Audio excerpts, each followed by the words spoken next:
try to tell ourselves that we don't really need it anymore. As if $1 million or the bottom of a bottle or a car, I never cheated it before. So you started with the I don't need it, all I need is money. You can give it to me, but you'll never get it from me. Yeah, you refuse to play, but you... I want to start by acknowledging the lands we meet on today, the Gadigal and Wangal clans of the Eora Nation, and pay my respects to all my Indigenous brothers and sisters. Black music has existed on these lands for as long as people making it have, and continues to be the vehicle to tell the stories of these lands. I'd also like to thank the ancestors that paved the way for us to be here today, and thank their continuing guidance in these times. It's with great joy and a profound sense of purpose that we gather here today to celebrate the vibrant tapestry of black music. Our melodies and rhythms are not just sounds, they're the echoes of our history, the voice of our present, and the stories that will help to shape our future. They tell stories of resilience, unity, and the unyielding spirit of people whose contributions have shaped the musical landscape of this planet in ways that are simply impossible to adequately quantify. As we stand on the shoulders of musical giants, from the griots of Africa, all the way through to the Caribbean, South America, North America, and all across the globe, as well as across the vastness of the African continent, we are reminded of the importance of nurturing and amplifying the voices that resonate with the truth of our shared experience. Black music is a beacon of diversity, a bridge between worlds, and a testament to the power of art to transcend boundaries, and will forever remain one of the most powerful forces that shapes this earth and moves its people. I'm here representing BMAA, Black Music Alliance Australia. Our mission is to protect and promote black music and culture and the views and values of our members. We will work in collaboration with the music industry and government bodies to ensure equal opportunity and equity for our members and identify barriers that may be hindering their progress. Black music is one of the greatest exports to the world and the backbone of contemporary music. We at BMAA pledge to continue promoting the legacy, advocating for recognition, and fighting against any form of erasure or disregard for the invaluable work of black musicians in Australia and worldwide. If you're not already a member, this is your sign to sign up. Tonight, we are honoured to welcome a remarkable artist who embodies the essence of what we celebrate, Oddisee. A masterful storyteller, Oddisee's work is a confluence of thought-provoking lyrics and soul-stirring beats and challenges us to reflect and inspire us to grow. His journey from the heart of Washington, D.C. to the global stage mirrors the journey of black music itself, one of perseverance, innovation, and the relentless pursuit of excellence. Moderated by the talented Queen G, an icon of the local music scene and community, we anticipate a conversation that will delve deep into the realms of music, identity, and creativity. This dialogue is not just about sharing insights and experiences, it's about flaming the flame that will light the way for generations to come. No pressure, guys. So let us come together, not just as fans, followers, musicians, or industry workers, but as a community, united by the powerful musical legacy that we're here to celebrate. Let us listen, learn, and lift each other up as we continue to write the anthem of our collective journey. Welcome to the event, Identity and Music, an Evening with Oddisee. Thank you. Thank you everyone for joining us. My name is Queen G. I'm the senior producer here at the Rattler Theatre. I'm also a hip hop artist, and I've also been working with 15 years experience as a media producer. And tonight I'm extra excited because we are going to be running this talk in that similar format, but live in person.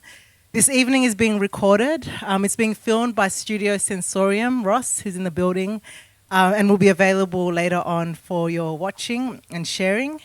It's also being audio recorded, and I'd like to acknowledge my colleague Viv, who's a senior producer here at Rattler Theatre, for just making sure that we're able to do these things and get the funding needed to be able to host you without asking you for anything.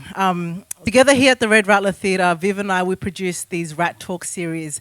And tonight I'm extra proud to be joining forces with the Black Music Alliance Australia, who've been very generous to run accessible free gatherings in the spirit of aligning black music industry professionals and increasing the visibility of the connections. All right, without further ado, I'd like to introduce our special guest for this evening. Please make him feel welcome. If you can, let's give him a standing ovation on your feet. Put your hands together all the way from Washington, D.C., all the way from the US of A. We have the one and only Oddisee!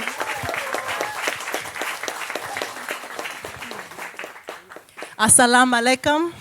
Is there a seat right there? Yes. You may hear people here in Sydney talk about the traditional name of where we are. We are on the Wangal clans of the Gadigal Nation, and this land is the land of the Gadigal people.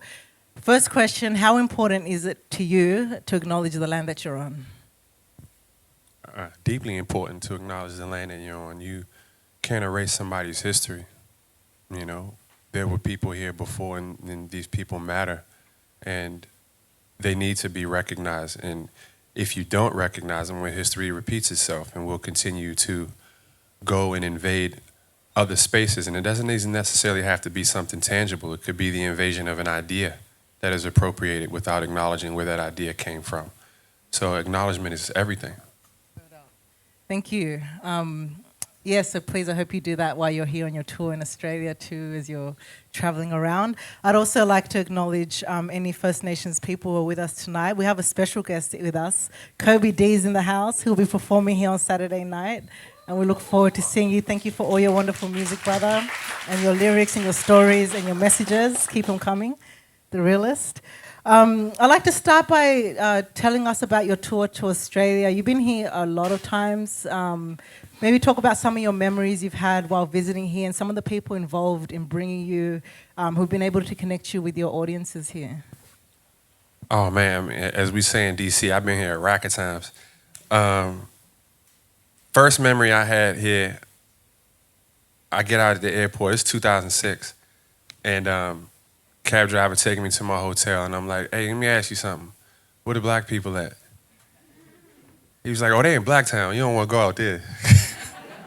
I was like, y'all got Blacktown? Like, you can't, like, what? It's like, like a Chinatown, but for black people? Like, he's like, nah, it was named that before they got there. I was like, so y'all just, it was premeditated? So that was my first exposure. First time I came out here, but it's been all love, man. The people that I've encountered through the creative space, I will always make that distinguishment. We as artists tend to romanticize, especially people of color, when we travel abroad, how we are treated, and we bring those stories back home, and we paint this farce on how the average person is treated. For example, you know, anyone who went to France during World War II, Josephine Baker's, Quincy Jones post that. As an artist, you get this privilege that the everyday person doesn't get, right?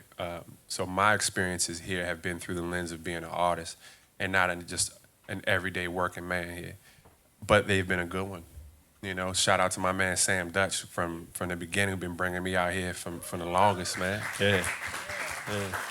Well, identity and music is the theme tonight, and you're not, well, you know, your background is not unique, but it is an experience for many. Your father is from Sudan.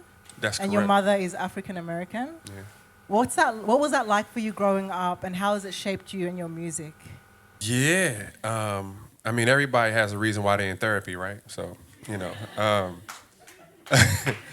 my mother is from Southeast Washington, D.C.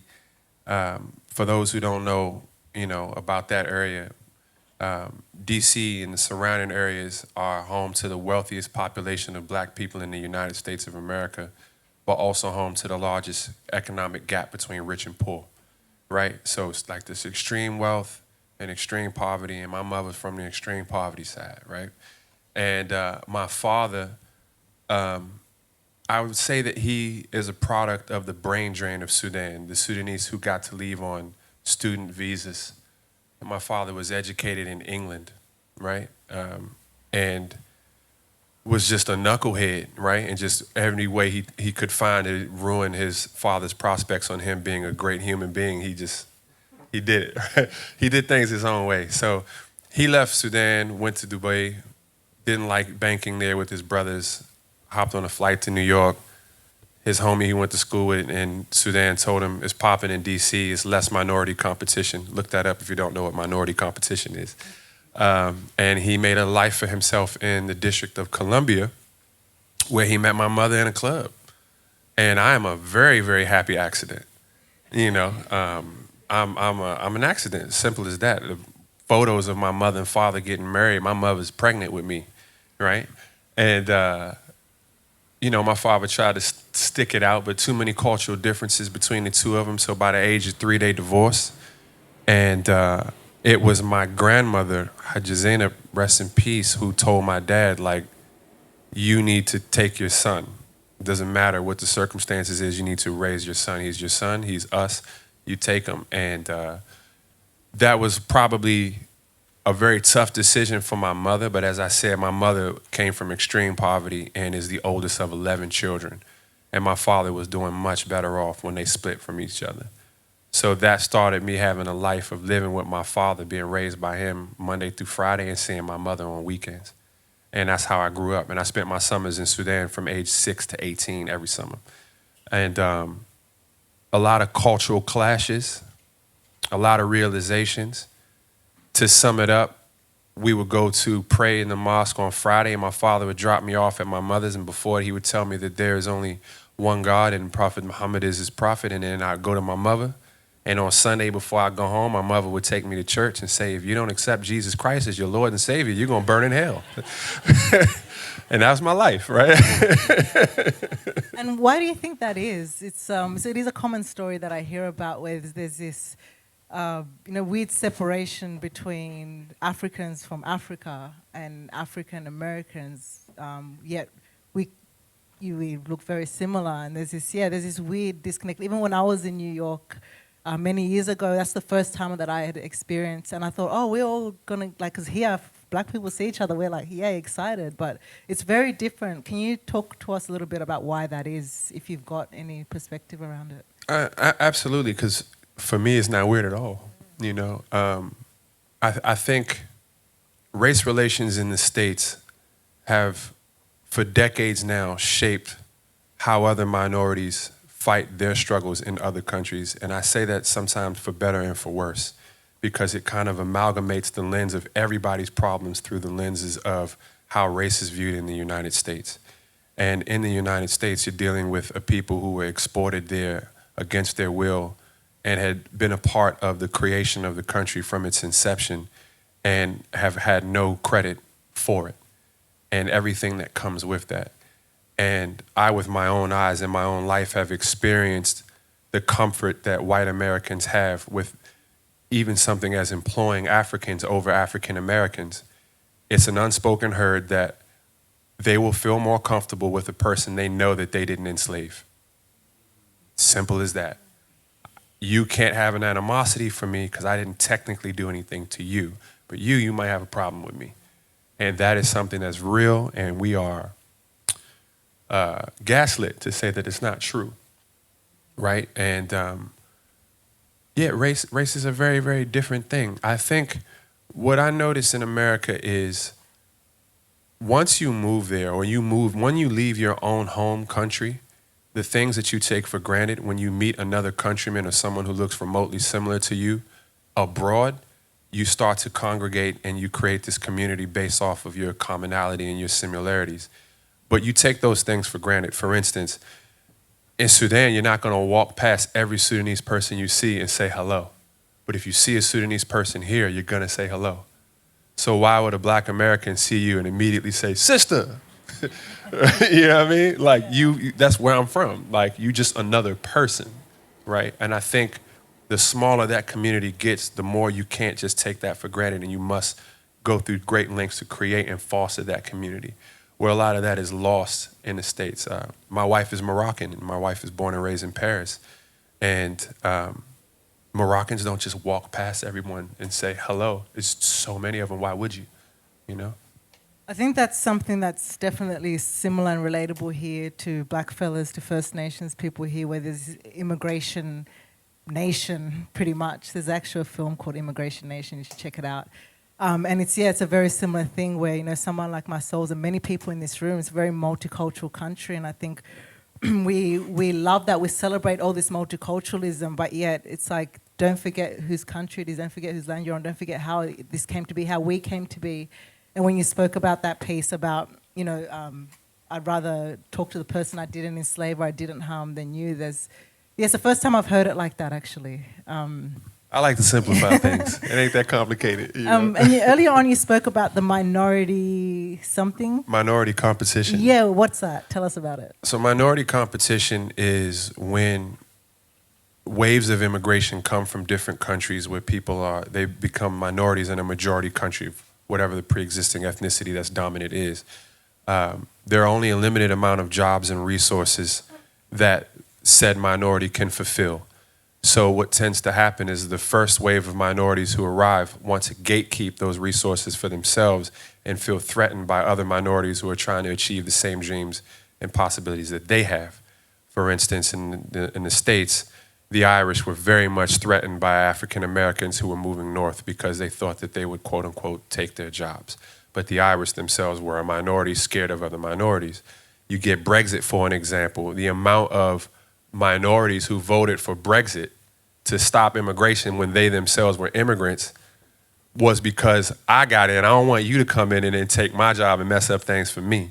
So that's minority competition. There's only but so much that the majority will have available for minorities. So you fight amongst yourselves for the scraps. Yeah, and that's something we've got to keep in mind when we're doing things, going on about our daily business, and the little minor aggressions we show to other people who are maybe not like us. I think that's something to keep in mind, that it comes from somewhere. You're a family man. How do you do what you do? You travel the world. You're a full-time musician. How do you do what you do without being dependent on the system? Can I ask you, what's the system? The system, the white supremacist system, if we're just going to go straight there. The system, the capitalist system, the system that's got us all getting up every day to grind and rewind and get on with it, which is very important. I'm not against making a living for ourselves, but just this system, because I know being an artist and being a musician, it's not depending on who you are and how major you are, but if that's... I think I'd have to answer that question in two parts, because yes, I do have the privilege to work for myself, and I have been for many years. I make a living. I support my family in literally a village, from my music. But I haven't escaped any sort of a system. The world is a very, very big place, and I've been touring for almost 20 years, and I've been touring the exact same countries for almost 20 years. Why is that? I'm doing my first show in Johannesburg in 20 years of touring in a couple weeks. I tour Western countries. I tour white spaces. I'm no exception. I'm in a system. I'm dependent on the euro and the dollar that comes from Canada, US, Australia, New Zealand, and all through Europe. So I'm still in a system. Black people only make up 13% of the population in the United States. The United States is my #1 market for sales. And if it's only 13% of us that's buying my music, I wouldn't be able to make a living. So the majority of people that are buying my music in the States are themselves also white. That's just capitalism, Yeah, and I think it's something that we often talk about, for those of us who are like overly conscious and, want to fight the system and get out the system and, all these things that make us excited, but we just can't do it, as you mentioned. And I think, it kind of comes from there, like, is that possible? I speak my truth in my music. I don't have to sugarcoat anything. I have no one above me that can veto my decisions. That's a blessing, right? So I can make a living and also maintain my integrity. That is something that many people can't do. They don't have that privilege to do. There's a hierarchy that they have to silence themselves for. Now, how much of a living I can make, there's definitely a ceiling on that depending on your beliefs. And my beliefs have definitely kept me from entering other spaces, albeit voluntarily. I'm not interested in them. But depending on what you want from the system is depending on what you have to compromise and give up. And I feel as though the niche that I've carved out for myself is giving me a good balance on creating art that I want to create and that people can connect to, but also being conscious that I gotta make money. And that's not something that, maybe it's because I am American, it's also from having an immigrant background and looking at capitalism from the outside in. That is a very fundamental difference, and that will probably be the thing that sums up my privilege to the most is I was given the gift to look at capitalism from the outside in. You know, every culture around the world is born into some sort of social construct, whether it's your language, the land that you're from, your ethnicity. But Black Americans never really had that opportunity to come from some place to America. Even people from the Caribbean, although they came from slavery as well, the fact that they left a place, when they get to a new place, that creates the community. Black Americans are the first people born into capitalism. You know, capitalism was created through Holland, through Western Europe, exported to the United States where it proliferated and it really took form. And the first people who were born into it were Black people. So there's a lack of an ability to see outside of capitalism, whereas anyone else who comes to the United States can exploit it from the outside within. A small example of that is getting a small studio apartment anywhere in the United States, and there'll be 6 men living in this place, and each of them will be working menial jobs, saving up money, and then eventually one of them will be able to buy a home, and then another one, and then another one. Within 5 to 10 years, they're all married and homeowners because of the ability to put everything into just living very, very uncomfortably for long periods of time, which is completely shunned upon in America. You're supposed to get out when you're 18. You're supposed to have a job. You're supposed to have money. Where's your car? A woman won't even date you half the time if you don't have those things, right? So that's the ability to exploit the system from the outside in, you know? And I think that's the biggest thing that I've been given as far as playing the system. I do plenty of work that's corporate all the time. A good portion of my living comes from music licensing. I license my music to things that I don't even watch, you know? When I come back from this tour, I'm doing 25 cities from here to England. I'm doing a tour for a company called the City Winery. They're a franchise that owns a series of venues across the United States. Members have this membership where they come and they have wine and they get free performances along with their membership. I don't even drink. The bag is crazy. Yes, I'm gonna go do this for these people while they have Chardonnay. I don't care. I'm gonna go home and take that money. I'm gonna feed a village with that money of other people who don't drink. I'm not getting caught up in I can't do this, because live and let live, you know? Yeah, I think that's something that challenges some of us a lot, is when we get in those situations where it's like, oh, but this doesn't go with my beliefs and this. Look, I'll be the first to admit it. I was very passionate to that, where nowadays I'm like, it's $1,000 a week to live in Sydney right now, you know? So I think it's, you know, it's okay. Sometimes it's okay if you've got to do that. So long as whatever you're doing has not got blood on its hands, right? You know, it's okay if you have to go and do that. You don't need to always announce it. I mean, you just told us, but I'm sure it's not something that you've announced on. And I'm announcing it tomorrow, actually. I'm So no announcing shame. it. Yeah. No shame in the game. No. Yeah, I mean, that's a whole. Tell us a bit more about that, because it's something that I find that a lot of, you know, people I know are struggling with. We're struggling with this in between, or going when to say no, and, you know, this all of a sudden being cancelled or something because we did something. Everybody has their own compass, their own moral compass. And when you realize that your moral compass is tailored to you, you can't judge someone else's. You simply cannot. There's no one in this room that can judge my compass, and I can't judge yours, right? That's just how it is. I have my lines that I won't cross, you know, plenty. But those lines for other people are totally fine. You have to be okay with that, you know, and I've built a community of people around me, my family, my friends, my wife, where we share a similar moral compass. So we don't cross those lines collectively. But there are people in outer circles that do, you know, and you just have to be okay with that. Yeah, I mean, there's never been a point in history, if you are still an idealist in the way you create art, there's never been a point in history where art and commerce have been separated. There's never been a period. If you look back at some of the greatest Renaissance painters of our time, whose work is what we all want to go see in museums for what it displays and what it defines, we wouldn't know these arts if they weren't commissioned by extremely wealthy families. So there's never really been this separation between art and commerce, whether it be in classical music that gave us the pentatonic scale that eventually turned into jazz when it morphed with West African melodies and harmonies. These things were paid for and these things were subsidized by the wealthy, right?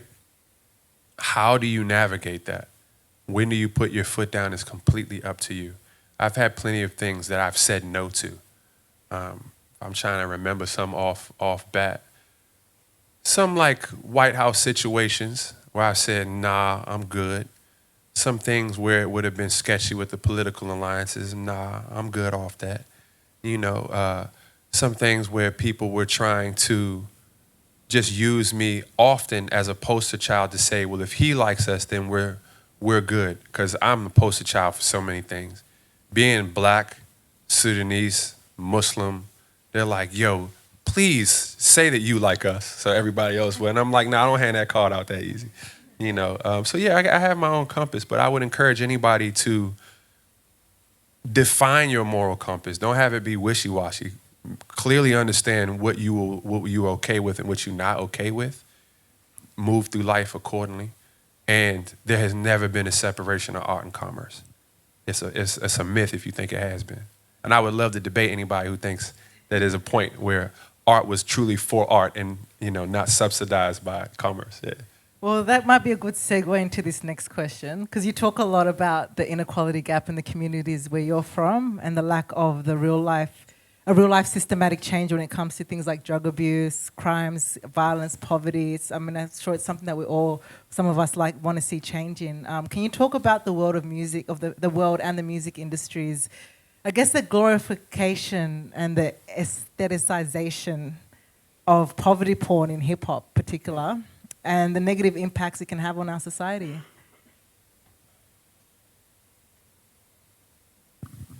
Poverty porn. That's an interesting. Is that a new one? Yeah, it's it's cool to be poor. It's cool to have a hard life. It's cool. It's in at the moment to we want to hear all the bad stuff that happened to you. Okay. And that's it, I'm a historian that's what I like to do in my spare time is just read and study. My favorite things to study are human migrations, genetic markers, and flashpoints, points in history that everyone has to remember, right? We all look for things to define our cultures. And when we don't have an abundance of positive stereotypes to define our culture, we will resort to negative stereotypes to result our culture. The roots of black culture go far deeper than, what'd you call it, poverty porn? Poverty porn. Poverty porn in hip hop. Let me see if I can sum this up really, really fast, right? You guys can relate to this because we're in Australia. The migration of Europeans that came to the first 13 original colonies of the United States predominantly came from the Midlands of England and northern England, particularly like Scotland, and there were a lot of them were Scots-Irish. If any of you don't know, these people were herders. They were not in industry. They were not agricultural. They were not farmers. So they had this culture, this pastoral culture, being very, very protective over their livestock because livestock was everything to them. And it was based on a culture of honor. You can't steal my livestock or I'll come and fuck you up, right? And they exported that particular culture to the United States in the Appalachian Mountains, especially in the South. The people from New England in the United States came from further south, and whereas near modern-day London, Essex, places like that, and they were far more industrious and cared more about education. And many of the stereotypes that are attributed to black Americans in the United States, if you look them up, were attributed to the Scots-Irish and the Irish long before they were attributed to black people. Before the Great Migration of black people from the United States to northern cities and search for work, northern white people refused to rent to southern white people who were from Scots-Irish descent because they were loud. They hit their women. They were promiscuous. They were fighters. They were rude. They were crass. All of these things. And they would come to the north looking for jobs, and they too wouldn't get jobs. And this is who we inherited a culture from. We inherited a culture of honor and a culture of shoot first, ask questions later from the white people we were in proximity from. It is not a natural occurrence for where we came from in West Africa. It's a completely different hierarchy system. So I say all of that to say poverty porn is American. It's not Black American. It's not hip hop. Having this glorification of struggle is quintessentially what it means to be American. Everything in America is about coming up from the mud, getting it how you can, and it's okay if it's illegal as long as you don't get caught and if you can get clean afterwards. And we've always been rooting for that type of figure ever since the inception of our country. Our forefathers were gangsters. These guys glorify themselves as starting the American Revolution by throwing tea in a harbor, when the only reason they threw British tea in the harbor is because they were all smugglers who were smuggling tea and selling it on the black market. And the British got so angry with them that they started creating these blockades. And when they cut into their black market profits, then they dumped the British's tea in the water because they was cutting into their side hustles in the black market. So these were already gangsters from the beginning of our country. We've always rooted for this type of person. We root for them in our films, whether it's Scarface or Goodfellas. We root for them in every aspect of our culture. Donald Trump is the same thing, right? That's a glorification of a thug, you know? So I don't necessarily agree that that is a hip hop problem, but it is something that is very much a negative aspect of American culture. Most definitely, and just in a bit of context in relation to, pinning it to hip hop, because it's something that I guess hip hop gets responsible for here from, from experience, I guess, is that, hip hop and being Black is this only, and I think it's important to ask that question in the way that you've clarified it and broken it down, because I think it's important to hear those other perspectives and not always be in that assumption. I guess, we're always learning. And that's the point of, doing things like this and talking and having a conversation, because asking these questions can, bring a different perspective. And speaking of perspective, something as well that, I wanted to talk about with you is emotions, is something that we can relate to as Black peoples. Emotions is something that's frowned upon in our communities. It's something that happens globally that I can relate to with Black people from different parts of the globe. What are your thoughts around the lack of being able to express our emotions in our family homes and upbringings, and the lack of support to safely express our emotions, and where do you think that stems from? I couldn't say in general where that stems from. I can say from my upbringing, and maybe it will resonate, and maybe it is something that's general. I just don't have the exposure to realize this is something that we all go through. But the ability to articulate emotions is a privilege. And it's a privilege that when you're thinking about where your next meal is going to come from, or when you're living check to check, you don't have the ability or the privilege to articulate your emotions. If anything, in the areas where, I grew up and the people where I'm around, being emotionally transparent or vulnerable can be a liability. I've asked myself this often with my own parents, and from what I can see is, imagine if you encourage your child in a very dangerous neighborhood to be emotionally expressive. They're in school, they're on the basketball court, they walking home, it's dudes on the street that's trying to test them from that culture of honor that we inherited. And you say to them, because your parents encouraged you to, I don't like how you make me feel. What do you think those people are going to do to them? You just put your child out in front of wolves, right? So almost as a way of subconsciously protecting our children in environments that are unsafe, we encourage ourselves to suppress emotions in order to survive where we come from. It's a survival mechanism, whether it's in a developing country that's war-torn, that's home to a dictatorship or extreme poverty. These things are a survival mechanism that you really only have the privilege to unload when you have a high level of safety, right? And we cannot judge and go back to other cultures that don't have that privilege and say there's something fundamentally wrong with your cultures because you don't express these emotions to yourselves or to your children. We are speaking from a place of privilege, and to have that is a privilege, and that's from what I've seen. You know, I can't say that in general, but that's my own personal opinion.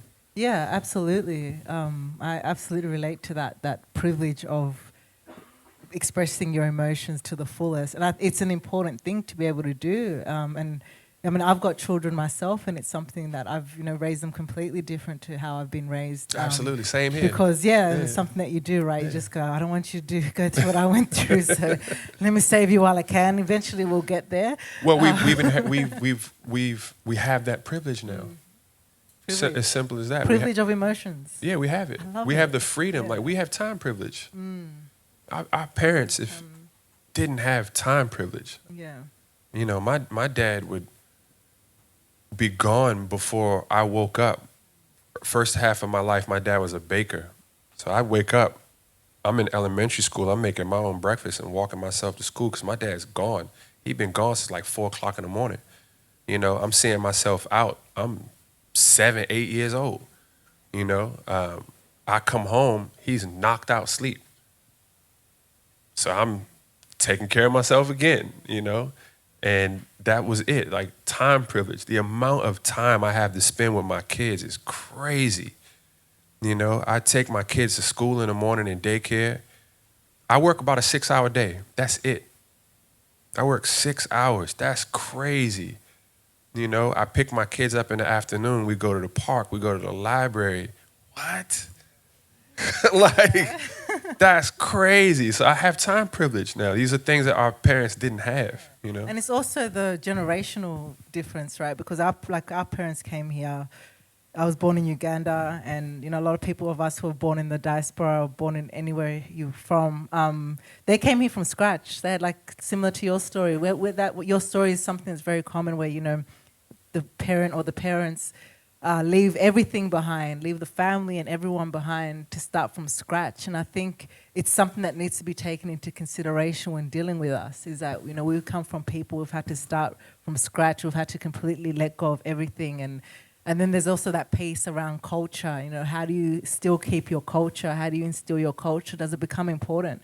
Does it even matter after a while? Because it's like, you're here now, what are you going to do with your life, I mean, it's this is a third culture problem, right? And this is a conversation that I have with a lot of my friends who are first generation to the States, where it's this sliding scale of emotion that we have on how we feel about our upbringings and our relationship with our parents. And many of my peers have this resentment for their parents not being there enough because they grew up in America, where they compared their parents and their upbringings to their American friends. And that's so unfair to your parents. And I come from that perspective of having complete understanding for the fact that I was like, Dad, I'm in a basketball team and we have a game. The other parents come, and my dad was like, Anna, I'm not playing, only you're playing. Why would I come? He's like, why? Like, and I'm like, hey, you got a point. Yeah. So no, my father was not at my games and PTA meetings and parties, and I didn't have costumes for school, and I didn't have none of that. Like, my father, like, what are you talking about? You go to school to get an education. What are these white people on? Like, what is this? Bake sale? What is this? Right? So I have full knowledge of where both my parents come from because I am them. But they have only half the knowledge on what I am. And that's just the way it is, because I'm the one who's raised in a complete different culture than them. So if you're, shout out to my Sudanese people in the crowd. I see y'all. Why would our parents encourage us to be graphic designers and photographers if where they came from, those jobs never existed? Right? So you can't hold it against them when they are, quote unquote, not supportive. Why would they be? They have no concept of the existence of these jobs. They only want you to do jobs that they themselves know are safe where they come from. But now you are in this whole new world where you understand a system of opportunity that they can't even fathom. So just don't listen to them respectfully. Like, just do you and respectfully say, yeah, I'm going to still do the degree thing or whatever. I mean, I didn't, but You know, that you have to have some acceptance for the fact that they cannot comprehend what we are, you know? Yeah, cheers to that. I fully appreciate you expressing that because, yeah, we've missed out a lot from just holding on these grudges that are unnecessary, right? Now, let me clarify something. You're from Washington? 100. Okay, so You been around my you been around my way before? You been out I here? haven't. I haven't. Man, you gotta but come I'm very kick it. curious. Because everybody always go to New York and everything. I'm like, Yeah, yeah, y'all 'cause need I to come wanna go down to here the, and kick it with us. I want to go to the birthplace of hip hop. You know. I mean, it's cool. It's cool. Began. But we got go-go, though. We got our own music. That don't be cranking for real. I want to ask you about Yeah. that. I'm going to ask you about that. But look. I'm sorry. Let me switch back to standard American English for y'all. Well, first, yeah, eventually we'll get there. But I'm really curious to know, like Washington, D.C., it's where it all goes down. It's a big White House where we all see other things coming. What's going on there? What's going on?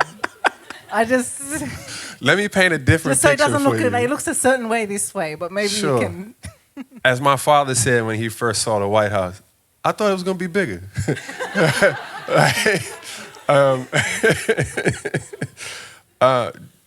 D.C. is the capital of the United States and, you know, by default, the capital of the world. You know, take it how you want, you know, what that means. But a lot of decisions get made there that affect the rest of the world, right?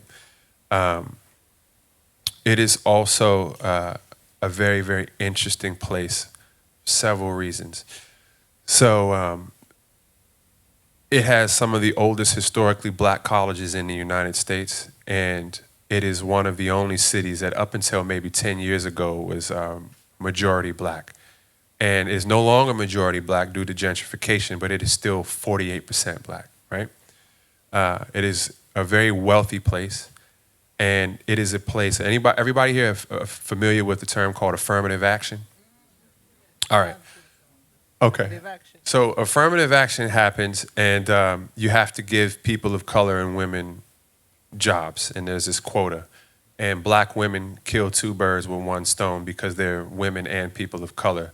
So from the 60s on, you see this acceleration of women in the workplace in the District of Columbia, predominantly because the law took effect there, so it was the first place that they wanted to make an example of this new law. So you get people like my mother who dropped out of high school at 16 years old, working as a secretary in the patent office, making very, very good money. And by the 80s and 90s, they're heading divisions with just high school diplomas or not. And then they marry someone who, through affirmative action, work for the postal service or the subway system or the bus system. And they take this two-parent income and they move out to Prince George's County, which is the wealthiest population of black people in America. And we are the closest thing to a real-life Wakanda. It's crazy. Where I grew up was 96% black. There was like no white people where I'm from. The doctors, the lawyers, the bus drivers, the drug dealer is black, the police officer arresting them is black, the lawyer is black, and the judge is black. So you cannot say this is happening to you because you're black where I'm from. Like everybody's black. It's like I didn't understand how unnormal that was until I left and started touring and seeing the rest of the United States. Where I'm from is not normal. It is not a representation of the United States at all. It is an oasis. That's DC. That's my side of DC. It's black nepotism, where your parents were the first generation to go to college and they work in government. And then when you go to Howard or Morgan or Towson or any other, or Hampton, any other black college, when you come home, your parents get you a job in that division, and then you buy a house not too far from theirs, and et cetera, et cetera, et cetera. It ain't always a good thing. There's a lot of closed-minded people where I'm from as a result of that. But that's the side of DC that I love, that you can truly be black in DC and be a person first, not a black person. When I moved to New York and I finally got around people who grew up in communities where they were like, I'm from a place where only 3% of the population is black. I'm coming here to exercise my blackness. And I'm like, man, y'all extra black. And it's like, what is wrong? And I'm talking to my homies back home and I'm like, yo, you know what's crazy? we grew up being people first. We didn't have to be black people because everybody's black where we're from. But these people that we're now surrounded around clearly knew they were black people first. And sharing spaces with that and hearing those stories, that came very late in my life. Meeting people who were marginalized, the victims of racism, you know, this very late in my life that I was like, so tell me, what was that like? You've been called the N-word before? Like, what's that like? Because where I'm from, like white people don't even exist. You know, like they're such a non-factor. We don't think about them. They don't decide our fates. They don't determine whether we get jobs or not. You know, that's my side of DC. There is a whole other side.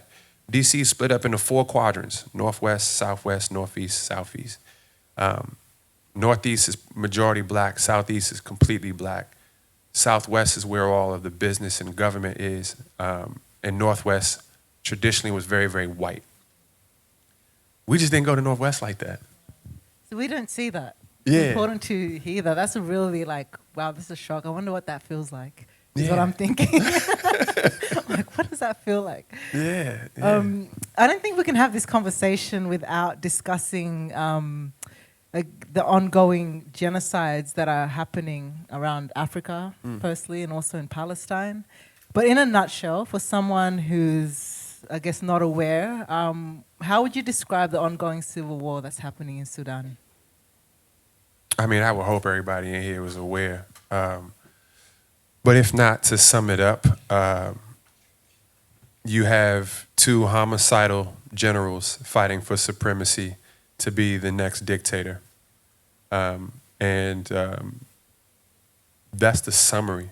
The people are caught in the crossfires of a proxy war between United Arab Emirates and Saudi Arabia and Russia and the United States and Egypt and Ethiopia and Turkey. And any one of those larger countries are funding either side and allowing this genocide to just continue going on and on and on, because our lives don't matter to them. Our land does. Our resources do. And there are a lot of major players playing a role in the genocide and the war that's happening in Sudan. It is far bigger than just the 2 rival factions that are fighting one another. But the same could be said about every conflict around the world. They are truly being shadow funded by far bigger entities. It is no coincidence that the entire Sahel region of Africa is on fire at the same time. It has everything to do with Russia trying to change the access of power to counter the embargoes and sanctions that were placed on Russia by fucking with France, by ruining their relationships with all of their former colonies. So that we are caught in the middle of a power struggle between Western imperialism. And how is that affecting or impacting your family? I know that your father's over there. My father's there now. And recently you spoke to him online, right? I got a glimpse of that. And I mean, what did he say and what's it like? Like, what's he saying about it? Well, how's he surviving? Like, because when we see these things, we just think, oh my gosh, it's completely impossible. And I think it's important to put that awareness of it. And you know, what we as, you know, African people in the diaspora and non-African people can do around that. But what did your father say? It's wild when you talk to people that are actually in these situations. So my father came to the United States in 1976, and he moved back to Sudan with my siblings in 2007. From 2007 till now, he's only come back to America twice. He has no desire to come back to the States. He built himself a good life, retired early, and was chilling. Then this war breaks out, and the Janjaweed, what they call themselves to legitimize themselves, Rapid Support Force. You know, these guys are mercenaries who were just seizing people's properties as they were invading territory. And my father was like, nah, I've worked my entire life to have something here, and I'm not going to have somebody take it. So I'm staying put. And everybody else left. His brothers and sisters, they all went to Egypt. They went to Canada. They went back to America. And my dad was like, I'm 70. He had a conversation with me when we was trying to get him out. He was like, what I'm going to do? Sit in your house and watch TV? He's like, I'm 70 years old. I don't want to just sit on a couch and watch TV. If I'm going to die, I'm going to die in my own country. I'm going to die on my land. I'm done kind of running. I evaded the first several wars by going to school in England and then going to the United States and getting citizenship and skipping out on having to do military service. I'm here now. I'm 70. I'm here. I'm not going anywhere. So he decided to stay, and I had to respect his decision. He operates out of a place of pride, and I know my father intimately. I don't agree with him, but his ego is far stronger than his need to just quote unquote survive. And he doesn't want to go through life thinking that everything he did was for nothing. And if he leaves and his place is bombed, he will feel his children aren't enough, seeing his grandchildren aren't enough, because for him, like I said, it's my basketball game. These are my kids. And this is his way of love. And he's like, surviving just to live is not enough for him. He wants to be in a space that he built. And I respect that. And he decided to stay. And my dad is a soldier, man. Like, he transformed his apartment building of 16 units into a shelter.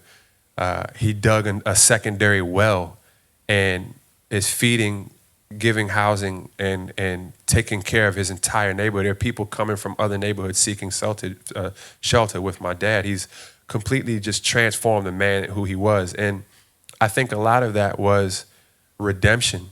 We all have our skeletons, and my dad spent a large portion of his life not being a good man. He's done things that he's not proud of, and to survive. And this is his payback. This is how he's redeeming himself. And he's doing an amazing job. I don't think he's gonna have any problem getting into paradise, for what he's been doing now. And he's kept a comedic tone the entire time. This is a true thing. I haven't spoken to my dad in weeks. I don't know what's happening with him, because he's been feeding all of these people. The army, the Sudanese army, has known that his area is a safe space, and they fought off all the insurgencies and pushed out the Janjaweed from his area, and they are able to come freely in and out of his area now, and they go to him to, kind of get reports on what's going on in the neighborhood. So my dad had access to a Starlink. You guys know what Starlink is? Starlink is the thing Elon Musk made, where it's this like mobile satellite that gives phone service anywhere in the world. So one of the soldiers had a Starlink in the back of the truck, and he's like, I gotta call my son. So that's why I was able to speak to him. No one else had service. It was still a blackout in the whole country. And I'm like, how are you able to talk to me? He's like, yo, check this out. He's got a Starlink. And I'm like, all right, cool. I'm like, how are you? He's like, yo, it's like Gaza out here, man. I'm like Gaza? Like, you are in a war zone. Why are you comparing it to another war zone, right? And he's like showing me like, your uncle? They dropped a bomb on his building. Mine? Fine. Right? I'm like, yo, this is very wild. Like, his attitude is crazy right now. Like you said, 70, he's lived his life, and that's wow. Thank you so much for sharing that. I didn't think we could hear these perspectives like in person like that. So sending all the best and blessed energies to your father, he your gonna people, be all right. and everybody in Sudan, everyone all over the continent of Africa. Appreciate it. Now, countries like the USA, UK, Australia are all headquarters of colonization, and they manufacture and supply the murderous weapons and assault that devastate human rights before our eyes that we're all witnessing, and it's all through our taxpayer money. What's it like traveling the world right now as an American citizen while Israel continues to increase their genocidal war in Palestine on children, on families, on the entire population? I mean, I'm not saying that you're the, face of that, but I'm really interested. What is it like traveling the world right now while this is all happening? What it's like, from my perspective, is seeing history repeat itself constantly. And this is our moment in time to see genocide, apartheid, expansion, murder, greed. This is our lifetime of experiencing these things. But the English did that in Australia. The Aztecs and Mayans did that to their neighbors along the coast, which is why they invited the Spanish in the first place. The Maori went from island to island and conquered other islands that weren't a part of their people. The Han expanded all through Asia and conquered non-Han ethnic people. The Niger Congo of Africa had probably one of the largest expansions that is unspoken of, where they created independently agriculture in the Niger-Congo region and took over everything in sub-Saharan Africa, and the only people who survived that were the Bushmen of Namibia, right? Those are the only people who ethnically survived that expansion of land being conquered and grabbed. This is a human issue. We have a serious problem as a species, right? There were a whole race of people living in Europe called hunter-gatherers that were completely wiped out and assimilated by Anatolian farmers who left Eastern Europe, where the Black Sea was, and took agriculture and just wiped them out and replaced their whole culture and took everything from them. We have a problem. The Vikings did it. The Romans did it. We have a problem as a people. This is our moment to experience it. It is never, that doesn't condone it. But we are not getting to the fundamental issue of we as a people have a serious issue. And this is our moment to deal with that issue. Word, land grab, as they say, Yeah, the land yeah, grabbing. Yeah. Well, as we speak, there's activists and students and educators protesting and setting up encampments at universities. It's happening here at the Sydney University, and it's just 10 minutes away. So if you do, happen to walk by there, pop in and say hi. A lot of our friends organise that. How important is it? And we're seeing educational institutes all over the world just suppressing knowledge. The same spaces where we're told go there, get an education. How important do you think it is for hip hop as a tool to educate the masses?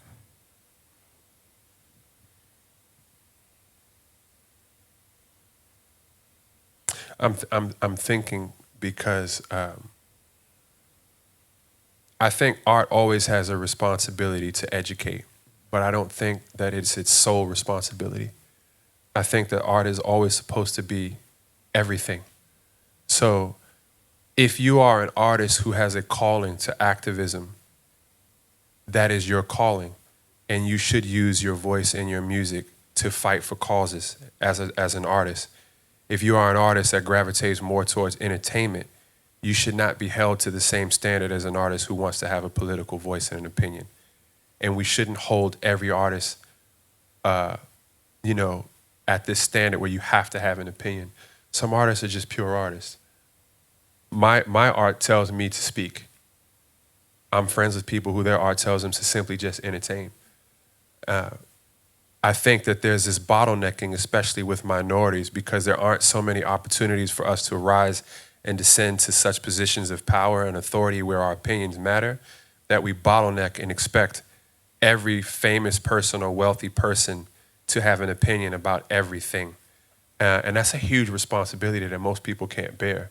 I personally don't care about what LeBron James thinks about what's going on in anything outside of basketball. I don't care. Did he study poli-sci? It's like, what do I care? Somebody famous interview, somebody asking Young Thug about his opinion on something. I'm like, what? Care about what Young Thug. What he says. Did you hear his music? Like, where's the connection? like, why are we asking this person? So I don't think it's everybody's responsibility to do everything. Hip hop is a beautiful thing because it is a tool that can lend itself to so many different causes, opinions, and ideas. And for those artists that's their calling, do that. Do that. I think that's very, very important because it's such an influential music. What we talk about in this music reaches people outside of our bubbles. Again, I'm from a place where only 13% of the population is me. So I get this chance to talk to people outside of me. How am I going to influence them? Am I going to regurgitate stereotypes and tropes? Am I going to educate them? I think I want to educate somebody else who might not have the same privileges of me to view their experiences from the outside within, might not have the privilege to want to educate because they don't even have the tools to. I find that the fundamental issue that we have in most of society today is we have lost the ability to learn how to learn. We have access to so much knowledge and information, but we actually don't know how to digest it anymore, right? So there's so many of us who, we have all of this exposure to things, But so what if you have exposure when you don't know how to absorb the information, right? So we got to stop looking for everybody to have an opinion on everything. Word. That's very powerful, impactful, and I think it's important for us to hear it like that. Thank you for sharing your knowledge. It's not over yet. Oh, We've good. talked a lot about identity. Yeah. And I'm chilling. everything Y'all you good? just said. Well, yeah, clearly they are, because no one's even got enough to get a drink or go to the bathroom. Like, this is amazing. That means well engaged and the conversation's working well. And everything you said is absolutely important to hear and for us to remember, because what you find is that when people get together and actually in person gather, you find that all these stereotypical things that we have thoughts of actually don't really exist, and we have more in common than we actually think. Well, I'd like to set the tone now as we go into speaking about music. Music is timeless. You know, it doesn't matter the distance between an artist's last release, and it's not a measure of their success, but I really believe it's a legacy. So I'd like to play something now from God. you. I hate hearing my own music. Make it quick. Well, when I was I feel like we have a lot in common. All right, Lachlan, hit the tape.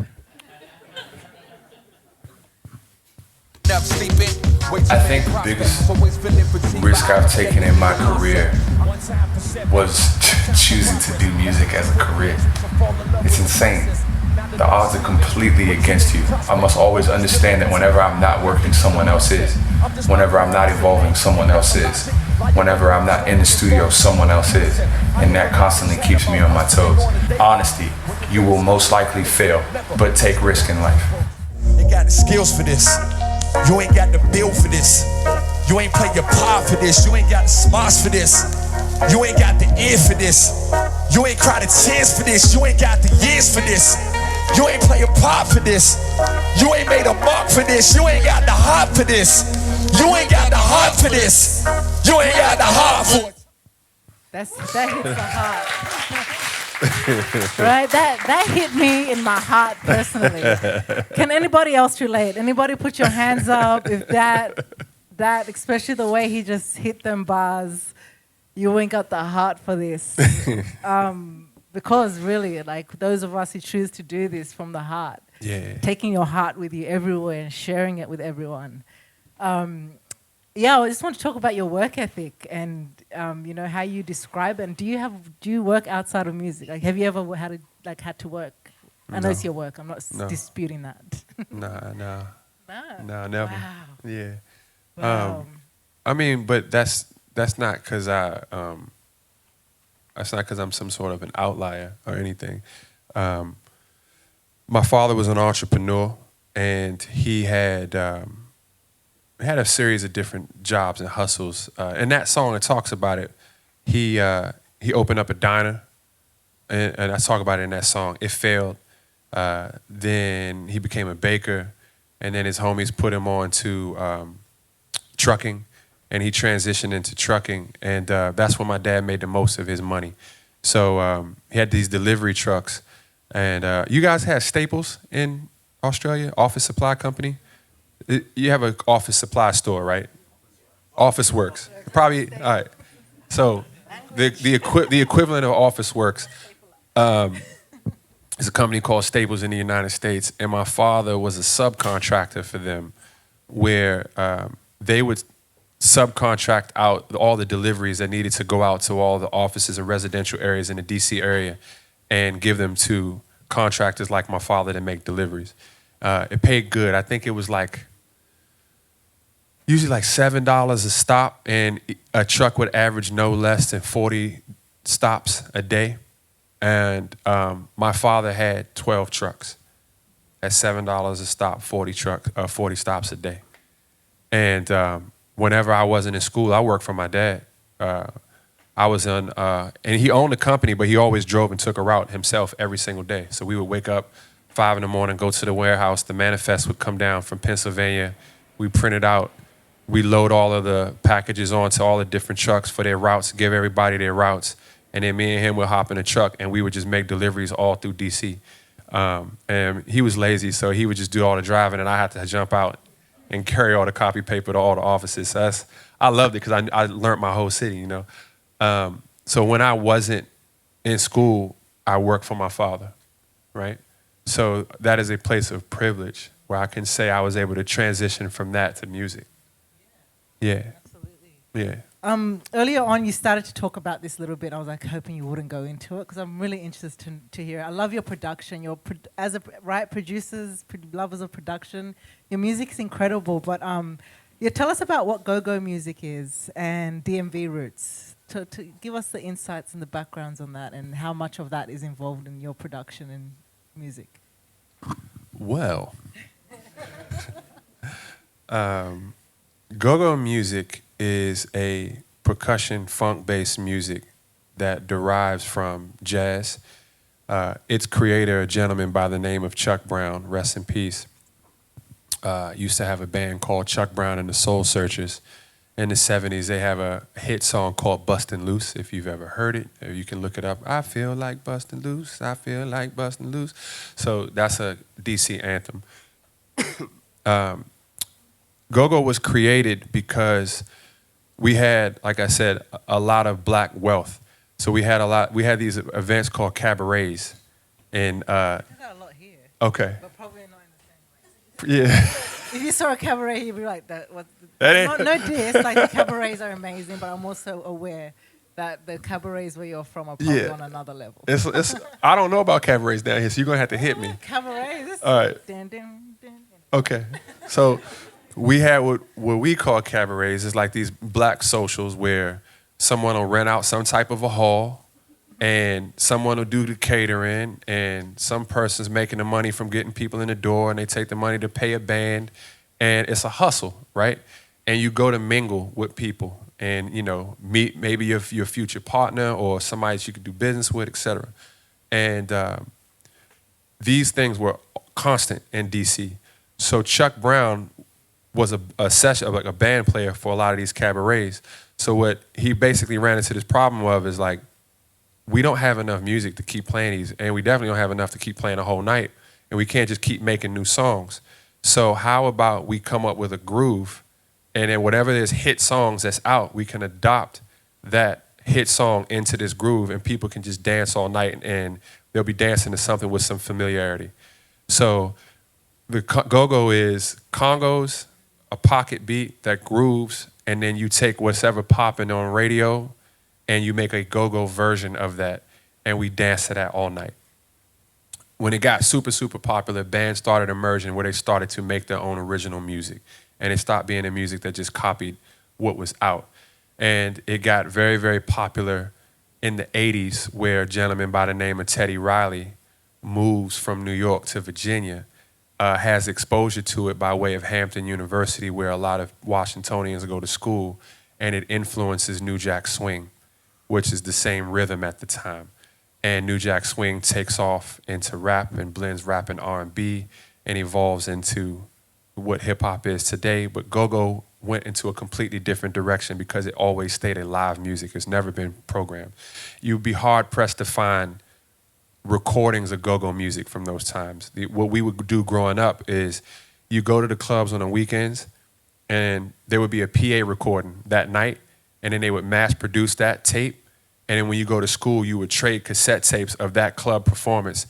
So we would go to school and be like, hey, young, you got that 2518? I trade you that junk for that 0231. You got the 0231? Yeah, at the Ibex? How you get that junk? I heard they only made like 500 copies of that. And them joints were sold out like a mug. Huh, man? Young, I trade you that junk stamp. So that's how it would be. Like, we would trade go-go tapes in school to these performances that were happening almost nightly. One go-go song that got real, real popular, the chorus from that song was taken by a very famous New York rapper.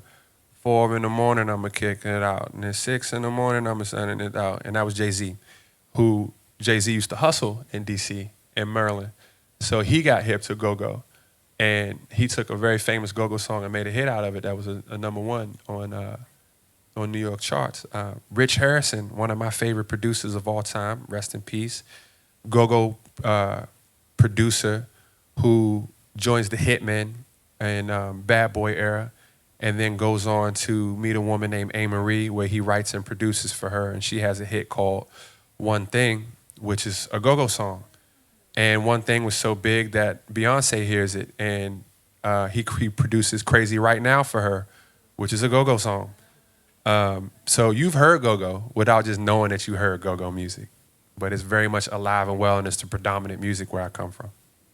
Wow, that's amazing lesson there. And it just tells me that every music just stems back to black music. It's just the history of black music. I want to go a bit into that, but I just, for those, a lot of us here are musicians, artists, and I think it's important to, understand someone like yourself. You're internationally acclaimed. You're celebrated in massive platforms like NPR, Time Magazine. How do you get into these spaces without major label support? And, for those artists who do strive for that major label support and don't, they don't succeed, or they, the doors are closed on them, what would be a way to approach your artistry and the way the world hears your sounds? And how you've been able to do that without, and still be able to touch these major platforms? If I had to give myself any credit for that, it would be making a conscious decision to tour with the live band and no longer use profanity in my lyrics.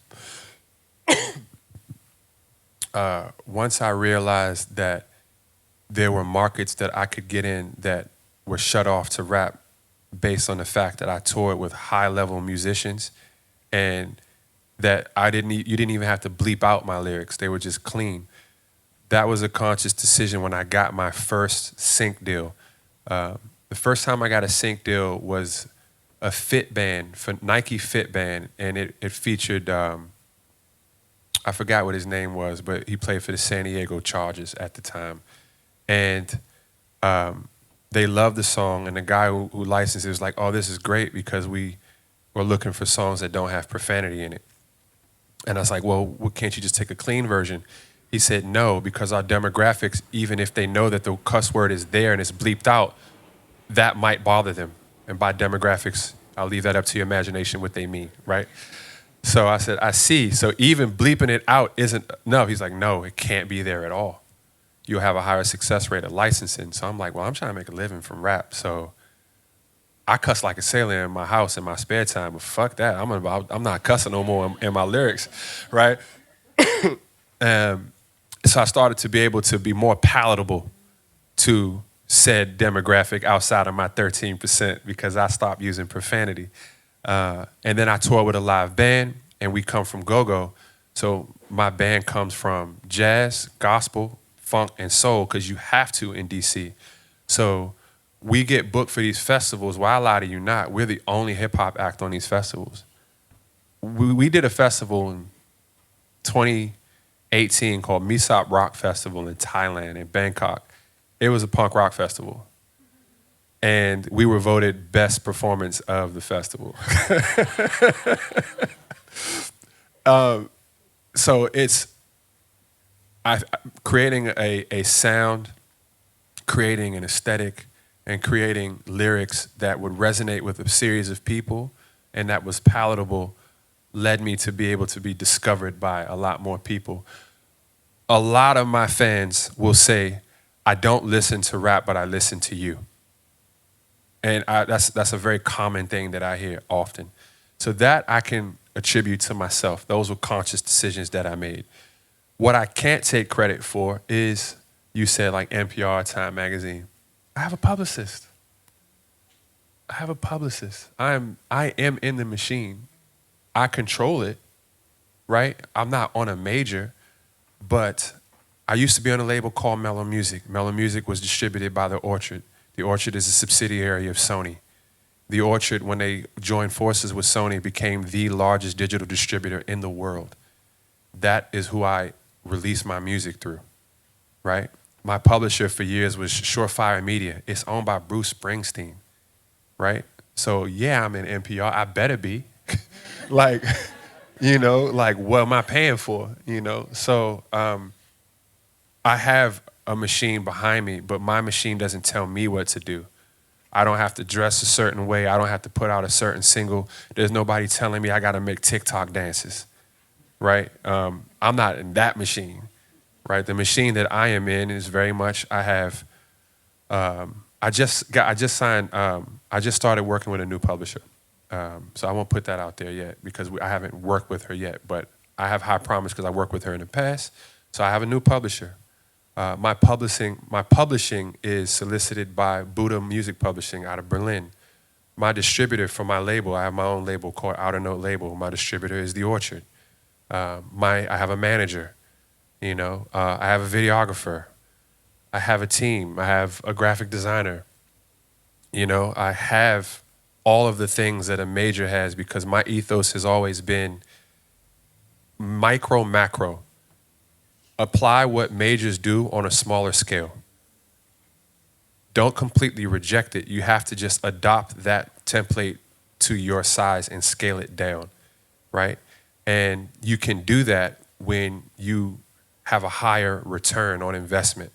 So because I write my own songs, record my own songs, produce my own songs, I sell less and make more than someone who's on a major, right? It takes me a shorter time to recoup.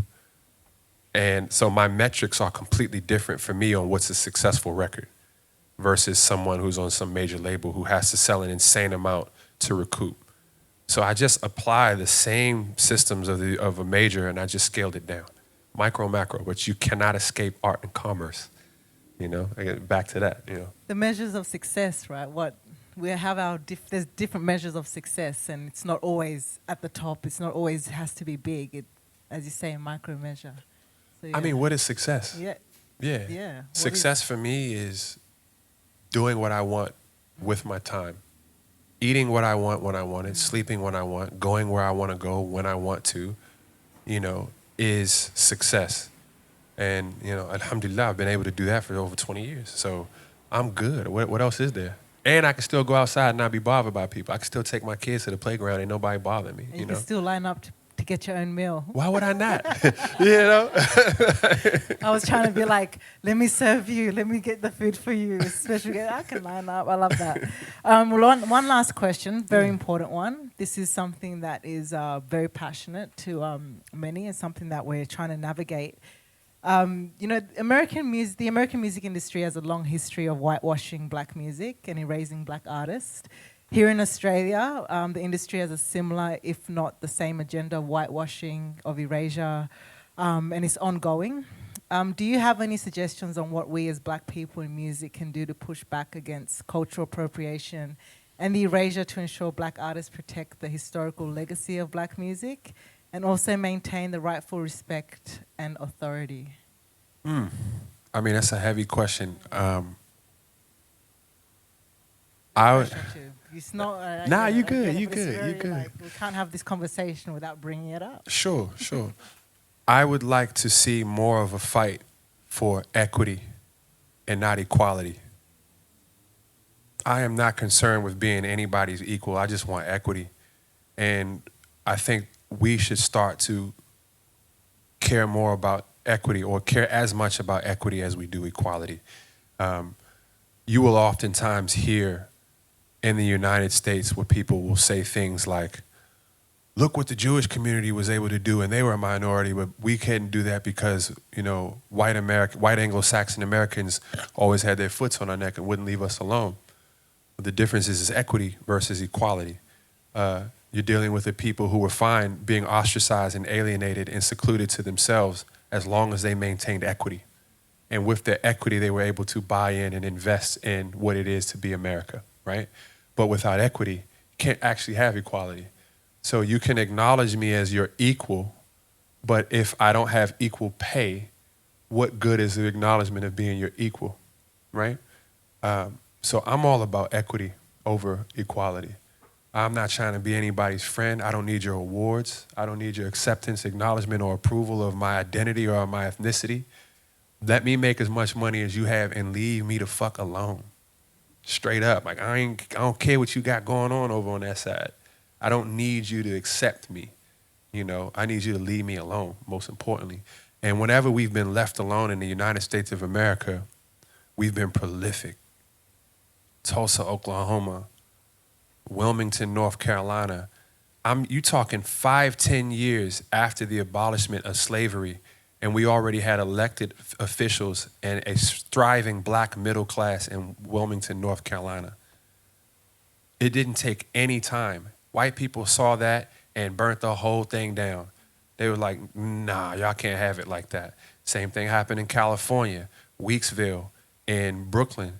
There have been plenty of times without aid and charity where if you just leave us alone, we will be fine. The issue is they will not leave us alone, right?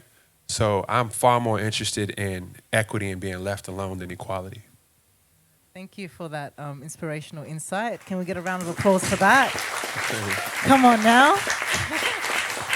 We've never heard that response before. It's usually like, yeah, fight for it. No, I absolutely agree. I think I'm just not here for acknowledgement. yeah, I don't need acknowledgement, you know? Yeah, and it's learning. And I think, that's why we ask questions, because, we need to learn before we make assumptions and just think we know it all. Once we know, we're always learning. I'd like to bring it to you all because, hello, you've been so amazing, just chilling and engaged. This is the time that we open up the floor for Q&A. This is your opportunity. Like, you're going to be here on Saturday night with a room packed full of people. You probably won't even get a chance to have a conversation or ask a question. I'll be outside afterwards. Don't even trip. Does anyone want to share any questions? Yeah, can I bring the mic to you? Yeah.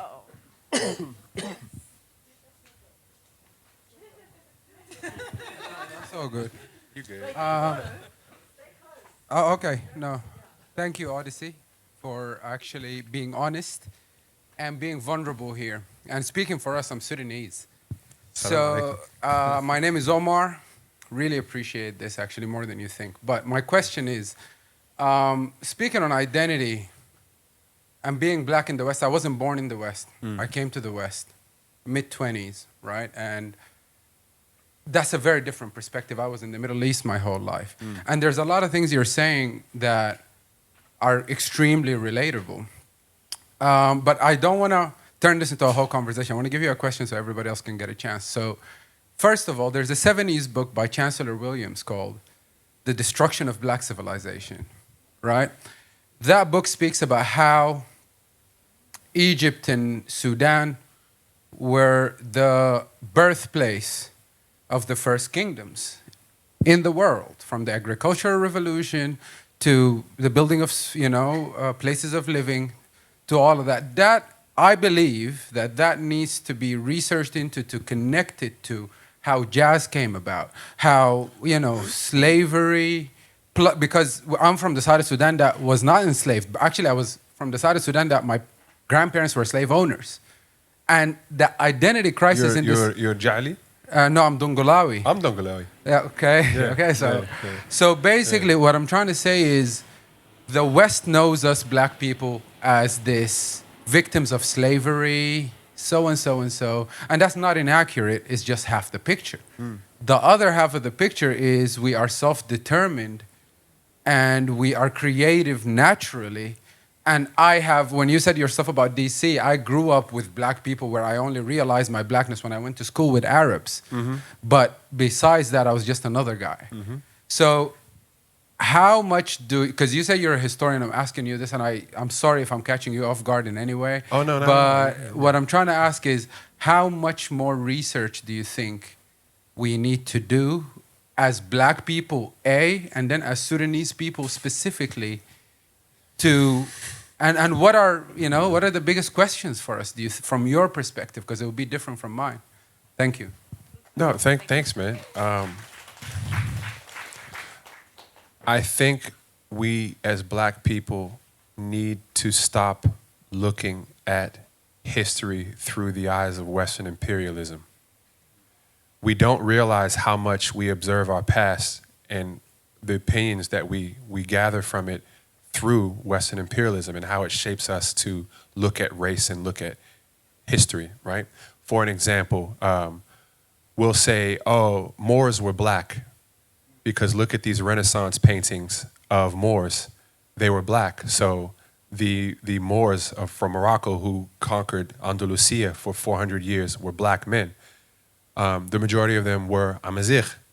And the Amazigh were not only of sub-Saharan extract, they were a myriad of different tribes.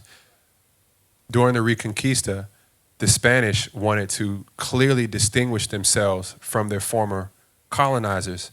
So because they share so much DNA with each other, when they created these paintings hundreds of years afterwards, they wanted to make it clear who was the Moor and who was the Spaniard. So they made the Moor significantly darker so that you could tell the distinction. And it is those paintings that we use to say these people were black. So there's a lot of learning that we have to do. You said that the first civilizations come from Egypt and Sudan. Genetically, anthropologically, the first civilizations come from between the Tigris and the Euphrates rivers. So when we talk about the definition of what civilization is, it is a sediment lifestyle where it was based on agriculture and it had some sort of centralization of government, language, writing, etc. These things first originated along the Eurasian axis. The Eurasian axis is a latitude that goes all the way from China all across to the British Isles. This axis is extremely important because anything that can grow in one area can grow in the other because it shares the same latitude. So the chicken originally comes from China and the apple comes from Kazakhstan. The sheep and the cow and wheat originally come from Anatolia and where modern day Iraq and Iran are from.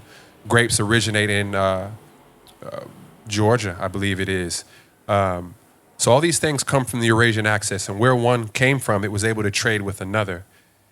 Ask yourself why a lot of those things didn't make itself to sub-Saharan Africa, because the longest axis line in sub-Saharan Africa is north to south, where what grows here cannot grow here, because here is arid and dry and here is tropical. What region benefited from the proximity to the Middle East where these civilizations occurred was Egypt, because it was close enough where it shared the same latitude, where it was able to get this technology and grow these things along the River Nile. So it is another perspective through the eyes of Pan-Africanism to want to say that not only humanity comes from Africa, but all is civilization.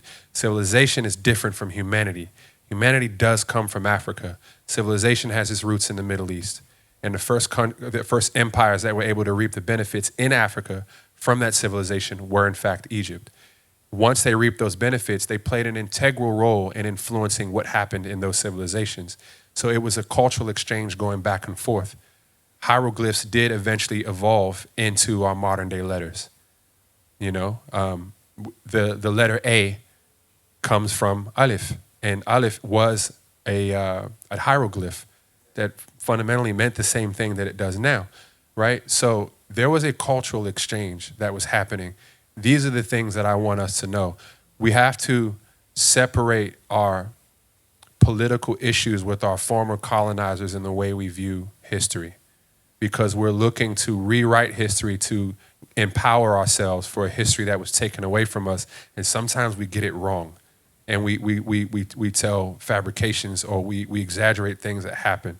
I have a highly controversial opinion that I share, that I have, but I'm completely transparent with it, where I would like to see us discuss, we've had far more of a cultural exchange than Western imperialism would like to admit.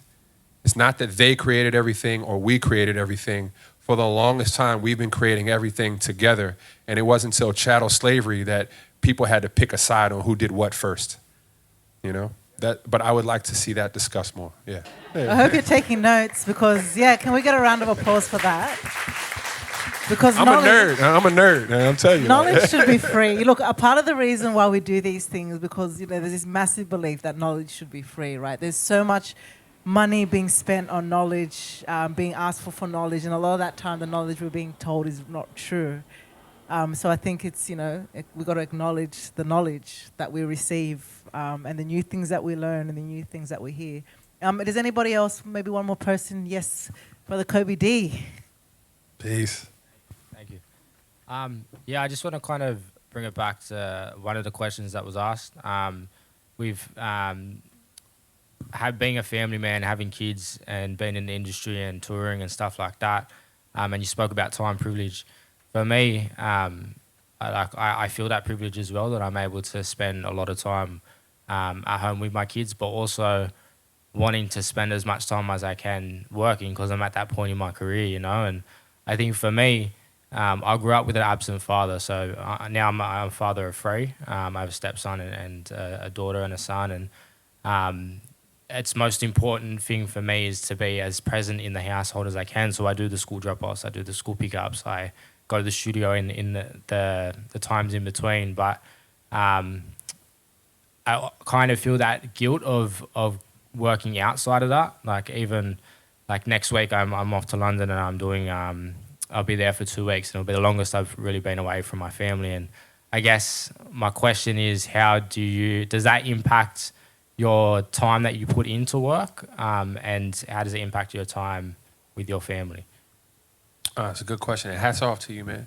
We need more artists who showing that side. We family men, you know? Thank you. Time management is key for me. Time management is key.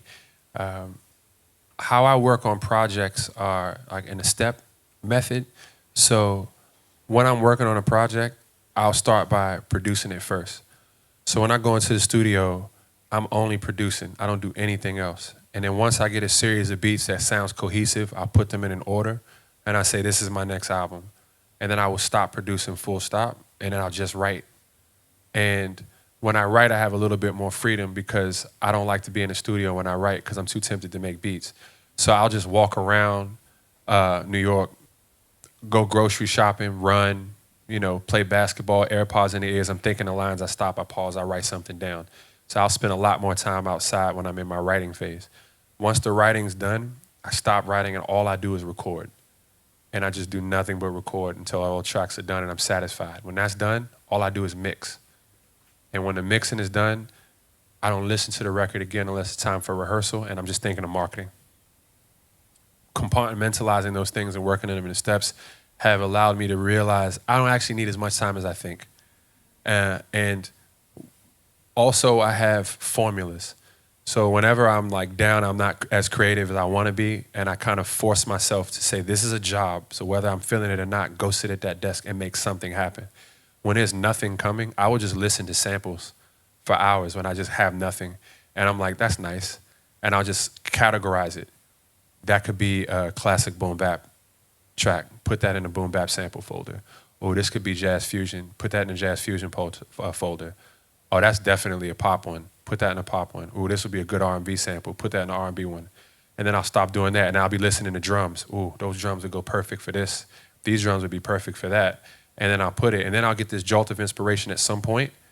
And at that point, the beat's already made almost because I'm just pulling this from this folder, pulling that from that folder, and putting it together. So I actually work faster even when I'm having writer's block or production block.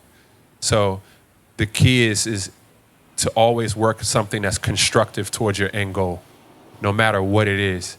And you'll find that you have enough time to do it. And the end goal is a record. From its inception to its marketing to the merch. So at some point in time, I'm working on something. It could be the merch design for the t-shirts. It could be a rollout campaign. It could be photography for editorials or new press shots.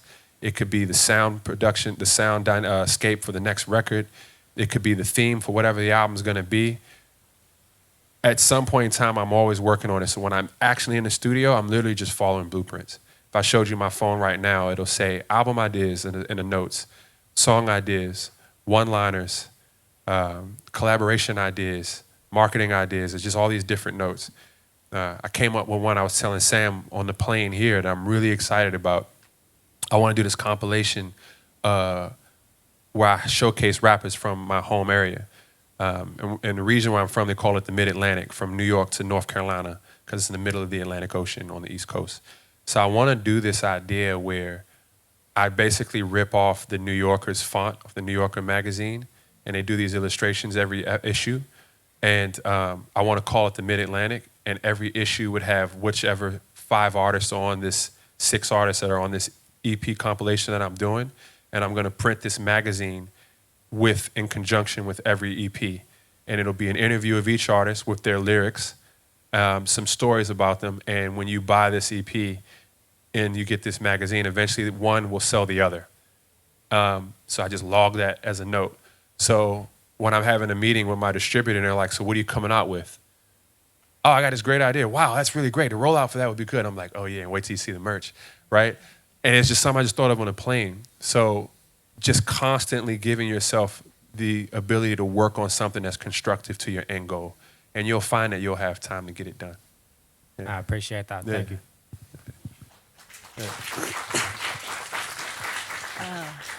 Thank you.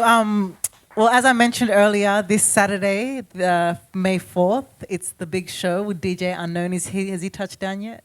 I hope so. I don't think so. Maybe, I think Sam would know. I think last time I seen a post, he was in Vancouver. He's on his way. Well, Kobe D, you're performing. And can I say your bars, like, please just keep serving us good music. Take that advice and take us non-stop, timeless. Keep going. Don't feel guilty though, Bo.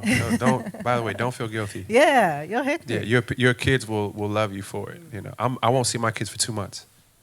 You know, I had a conversation with my 6-year-old. She's like, I really don't want you to go. That's a really long time. Wait, how long is 2 months again? She doesn't even really comprehend it, right? And then I was like, you see all these other dads? They work 9 to 5s and they're home every day and they don't see their kids at all. That's why they have nannies and au pairs and these Trinidadian women who always pick them up, right? I said, but dad gets to pick you up every day. And you see how when we go to the playground, all these other kids are there with their nannies and their maids, and I'm the only one who's like actually here with you? Well, I get to do that because I have to go away for 2 months, right? So just break it. Just be transparent with them, and they'll love you for it, you know? Yeah. Well, we're looking forward to this Saturday. As I said, there's a discount code. Just go to Oddisee when you purchase the tickets. Tell all your friends about it. I think it's it's a huge privilege that we've been able to do this, and that's a massive thank you to Black Music Alliance Australia for existing. Also to the Red Rattler Theatre, our Future Communities program, arts program. I'd also like to shout out our current artist in residence who's here with us this evening, Ripley, who's come here from Nam and is producing some incredible music, some incredible work. I won't drop the bomb, I won't drop the secrets, don't worry, I'll leave that to you to say in case I say it wrong. But please, keep on the lookout for all the awesome stuff that we do. Thank you again to Msanzi Fusion for the food. There's plenty of leftovers, so like grab a plate on your way out, take it to someone. Yes, right. And also to Lachlan on sound. You got to give big up to the sound people. A massive shout out to Sam from Low Key Source. Make sure you grab some merch if you can on the way out today so you can wear it on Saturday. Also to Studio Sensorium, to Viva, to our wonderful bar here at Red Rattler Theatre. Thanks, Zoe, for serving everyone this evening. Before we do go, I want to make a massive announcement, and I want to take a photo before you put the holding slide on, so it's like that. So don't put it up yet, Lachlan. But tomorrow we're launching a fundraising campaign for the Red Rattler Theatre. For those of you who don't know the historics of the Red Rattler Theatre, please, I urge you to go out and check it out. This is a queer-run playground, and it was started by 5 lesbian women who decided to buy this building for the purpose of creating free art and accessible arts for marginalized people who couldn't access spaces and express themselves. And since then, they've handed it over to the community. It's now fully community-owned and run, which means we're paying a mortgage, which means in a few years' time, if we keep activating this space and keep having a reason for this space to exist, we won't have to worry about not existing anymore, because we all know a lot of spaces that we've all loved and grown up seeing around no longer exist because of things like what we see happening down the road, gentrification, and these developers who are coming through. But we're too staunch over here. We'll never let that happen. So tomorrow we're doing our end-of-year fundraiser campaign. We'll put up the QR code at the end of the evening.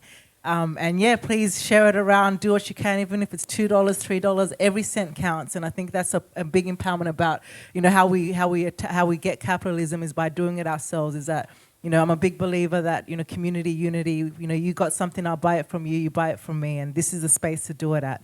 So thank you everyone for coming through this evening and taking your time to be with us tonight. We really appreciate it. We really believe in free education, free knowledge, so we'll try and do more of these things. But in the meantime, please put your hands together again for Oddisee. Play some beats, Lachlan, give us some music. I really loved hearing about all the history, actually. The cultural history, the musical history, political history.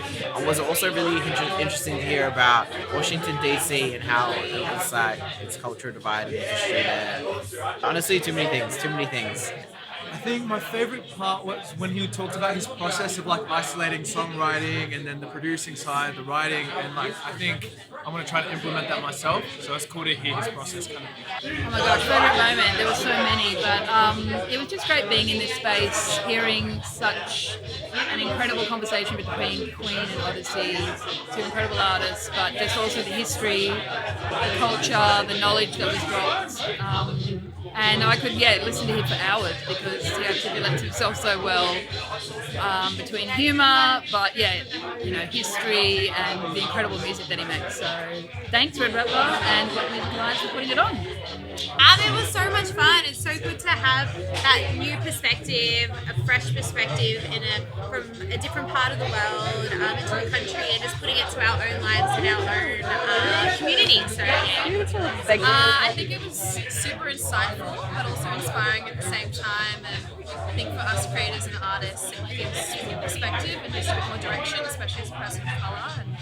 And I really enjoyed it. I'd have to say my favourite moment tonight was the African history lesson on civilizations and just truth-telling around that, which was amazing. We need to hear more of that, I feel like. He's like a full academic, hey? Absolutely, and I kind of wasn't expecting that, so I absolutely loved it. I think that the thing that I really loved was just his perspective and grip on history and life. I think it was just really insightful. The history of go-go, just to give it that context. And I was just like, I remember thinking, I'm deep diving tomorrow. That's what I'm doing. I'm going to do deep dive and I'm going to just listen to all this music. I think any night where you leave feeling inspired to learn more and keep researching and find out more, and there was so many seeds were planted. I think that was what was really important and worked for me tonight.